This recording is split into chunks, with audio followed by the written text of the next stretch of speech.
আসসালামু আলাইকুম সম্মানিত দর্শকবৃন্দ, এই মুহূর্তে দেশ ও প্রবাস থেকে যারা আজকে আমাদের এই ভিডিওটি দেখছেন সকলকে আন্তরিক শুভেচ্ছা অভিনন্দন জানাচ্ছি।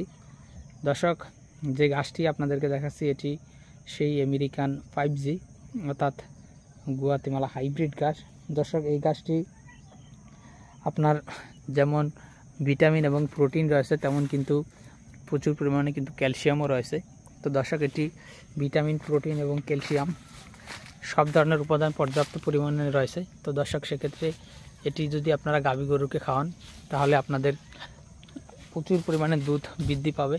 পাশাপাশি ষাঁড় গরুকে খাওয়ালেও দানাদার খাদ্যের পরিমাণ কম দিলে চলবে। তো দর্শকবৃন্দ, এই গাছটির কাটিং জার্মিনেশন একটু কম হয় অন্যান্য গাছের থেকে। আপনার জারা কিংবা পাকচন বা লাল পাকচন, স্মার্ট নেপিয়ার, এলিফ্যান্ট হাইব্রিড ওই সকল গাছের কাটিং কিন্তু জার্মিনেশন 100 কাটিং রোপণ করলে 95টিরও বেশি জার্মিনেশন হয়। কোথাও কিন্তু কোনো জায়গায় কিন্তু 100টির ভিতরে 100টি জার্মিনেশন হয়। কিন্তু আপনার এই গুয়াতেমালা গাছে আপনার 100টি কাটিং রোপণ করলে 50টি কাটিং জমিতে হতে পারে। তার বেশি যদি হয় সর্বোচ্চ 60টি হতে পারে। আমরা 60টির কথা বলবো না, আমরা হয়তো বলতে পারি যে 50টি কাটিং হতে পারে। তারপরেও যদি আপনারা সঠিক পরিচর্যা না করতে পারেন তাহলে কিন্তু 50টি কাটিংও জার্মিনেশন জমিতে হবে না। তো দর্শক দেখেন, আমরা এখানেও কিন্তু লাগিয়েছি, এই যে লাগিয়েছি এখানেও হয়েছে। দেখা যাচ্ছে এই গাছগুলো অন্যান্য গাছের মতো আপনার যতটা কাটিং রোপণ করবেন ততটাই কিন্তু কাটিং জমিতে হয় না।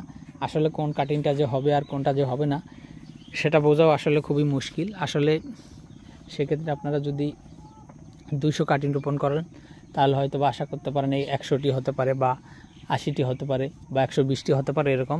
সেটা আপনাদের পরিচর্যার উপর ডিপেন্ড করে কিন্তু এগুলা হবে।